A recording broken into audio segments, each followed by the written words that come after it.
Another thing that I like to add to this secondary synthesizer, since the melody isn't that important compared to the Baby Bells, is to add a ping pong delay, and that's basically it copies and pastes the sound over time, but it ping pongs it left and right through your headphone. So let's solo this, see what it sounds like. As I stop playing, and I've already stopped it, it keeps going, so I'm gonna sync it and put it only one delay. Almost there. Now we can select the frequency that we want it to ping pong.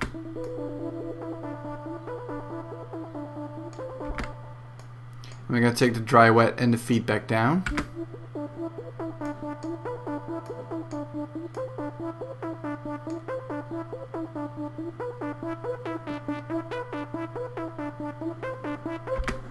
That sounds pretty cool. That's exactly what I was after. Not too long of a delay and not too much of an impact on the sound, but just that sort of gives it a nice round feel.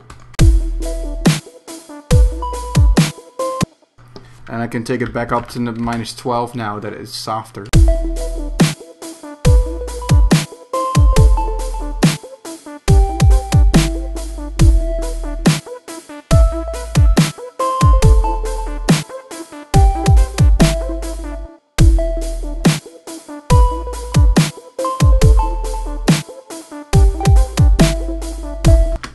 Yep, I like that a lot. Cool. I'm happy with this mix down. Let's also compress the Baby Bells here and saturate it a little bit, just to give it more of a presence in the song. The saturation we've already talked about. It basically distorts the sound, but not so much, so that it is saturated or cleaner.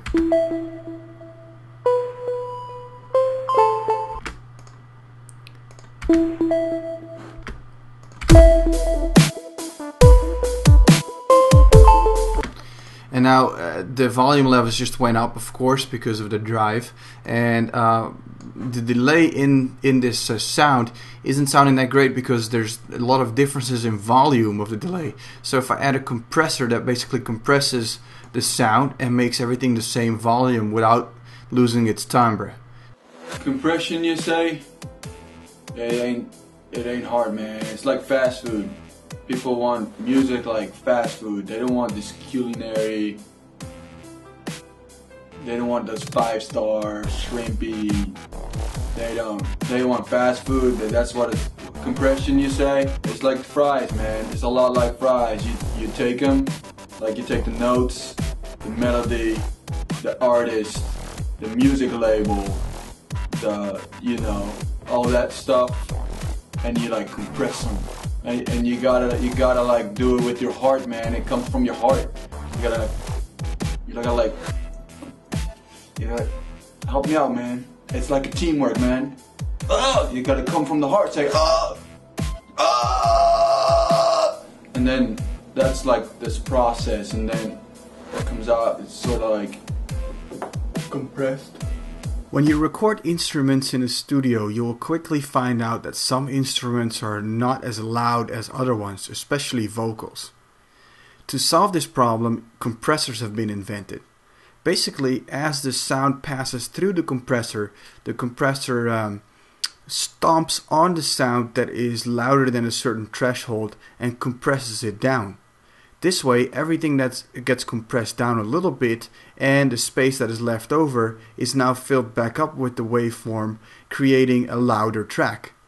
Now, compressors are not only used to make things louder, but sort of to keep all the sounds in a track at the same level without losing its timbre or the different tonations inside of the track. So let's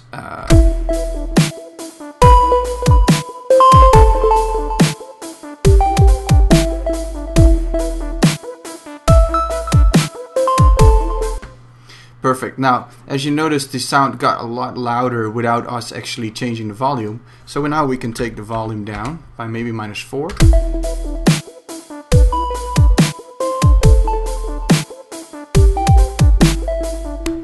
Awesome.